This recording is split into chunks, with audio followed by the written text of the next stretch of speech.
So here we are in Venice and we are playing 80 Days. We're going to look for going down to Rome here. Let's go. We're taking a steam carriage to Rome. You have to be pretty quick about it. That clock actually continues while you're making your decisions in this game. You've got to manage your money.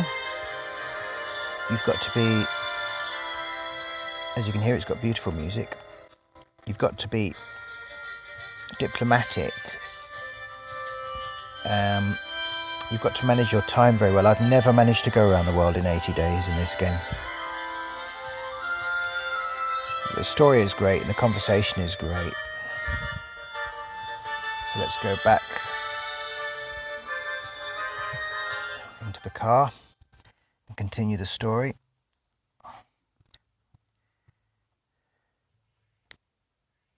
The clock pauses while you're reading the text, which is quite good because I'm a bit of a slow reader.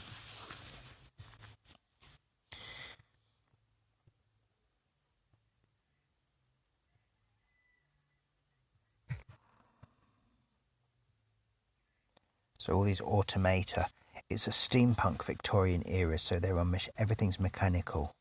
The horses are mechanical, the gondoliers in Venice were mechanical. It just adds an extra layer of fun to the whole story.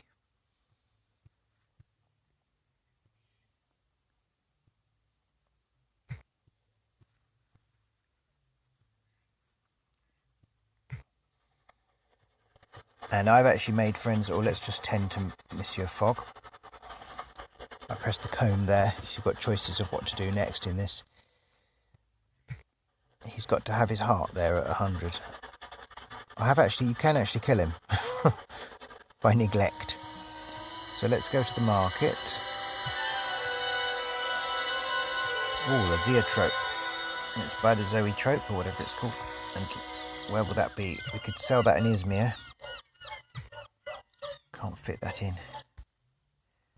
I wonder if there's something I can sell here for money. You have to manage your money in this game, you see. What's this? The braid. Well, I can sell that in St. Petersburg, but we're not likely to go there now, that far north. The Venetian mask I can sell in Bucharest. This I can sell in Budapest or in Cairo. Where is the marble bust going to be valuable? Oh, what happened? Helsinki. Oh no, we're not going to go anywhere near Sweden now. Right, so we're just going to plan our next stage of the trip. So I think we're going to take the airship to Athens. Because that's really fast.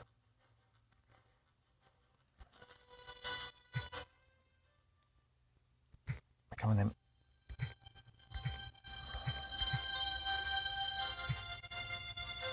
Tomorrow at 9 a.m. Okay, so we'll spend the night.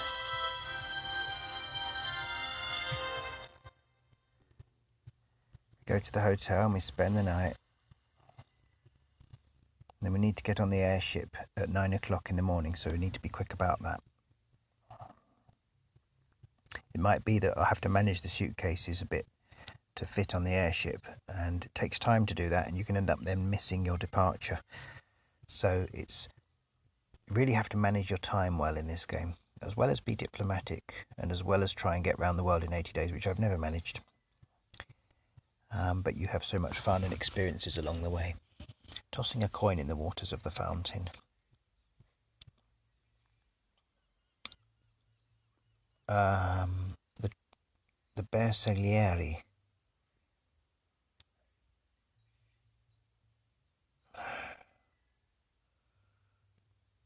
I ignored them as best I could. I was a mere tourist after all, but it's hard to disregard the soldiers once I saw their rifles, where their arms should have been.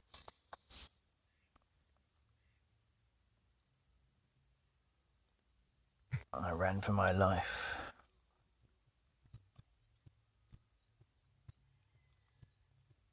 I understood immediately, because of what Fiammetta said to me before when I was in Venice and rescued her from the canal.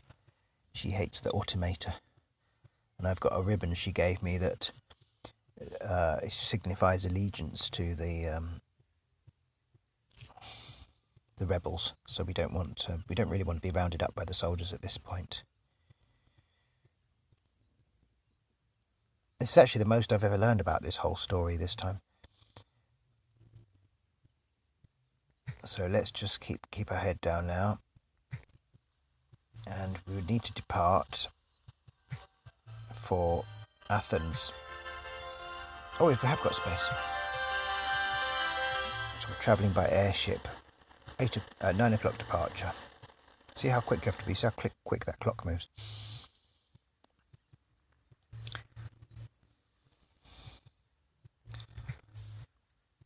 Yeah, Passepartout, who you are, you're this French servant of Phileas Fogg. He used to be a acrobat in a circus before he became a valet.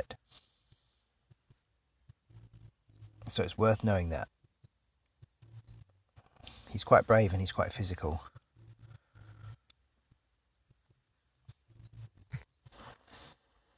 With Monsieur Fogg, you've got a choice now, a newspaper, or you can have a conversation. Oh, I'm talking to Fogg this time. Sometimes you're talking to the staff. So let's talk about health. And let's talk about money.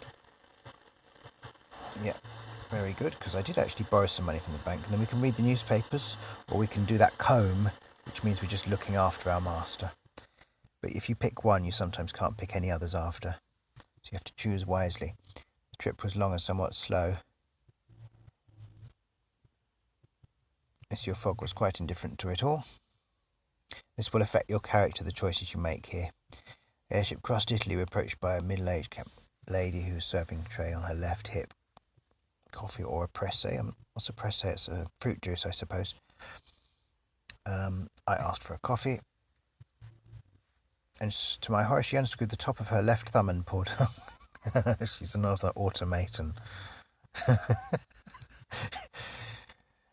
Milk. The mind boggles. Black, thank you.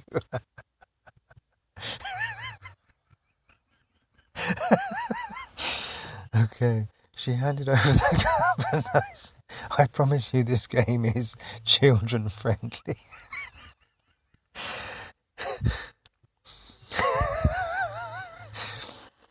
Okay, so here we are flying in the airship. And the sun's rising. It's 11 o'clock in the morning as we arrive in Athens. So do give this game a go. The clock freezes while you're reading, so if you're a slow reader like me, you're okay. But do give this game a go. It's so good. It's called 80 Days. And you can play it so many times. I've probably played it 7 times. 80 Days. Find it in the Play Store.